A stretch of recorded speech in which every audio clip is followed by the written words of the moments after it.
அவதூறுகள் மூலமாக, பொய்கள் மூலமாக நம்ம வீழ்த்த பார்க்கிறாங்க. அதுக்கு சமூக ஊடகங்களை பயன்படுத்துறாங்க. நான் ஏற்கனவே ஒரு மாதிரி சொன்னது போல, திமுகவுக்கு என்றைக்கும் ஊடக சொகுசு இருந்ததில்லை. ஆளுங்கட்சியா இருந்தாலும் சரி, எதிர்கட்சியா இருந்தாலும் சரி, திராவிட முன்னேற்ற கழக மேலதான் அதிக விமர்சனங்கள் வரும். திராவிட முன்னேற்ற கழகத்தை ஆதரிக்கிறவங்க கூட சில நேரங்களில்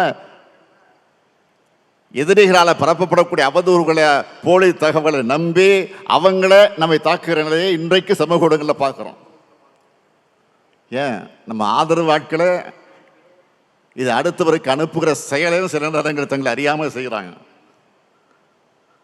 ஆனால் உண்மை நிலவரம் என்ன? திமுக ஆட்சிக்கு ஆன்டி இன்கம்பன்சியை விட ப்ரோ இன்கம்பன்சி தான் மக்கள்கிட்ட அதிகமாக இருக்கு. அதாவது திமுக ஆட்சிக்கு எதிரான அலையை விட ஆதரவு அலை தான் அதிகமாக வீசுது. அது வெளியே தெரியாம மறைக்க, திசை திருப்ப சிலர் நினைக்கிறாங்க.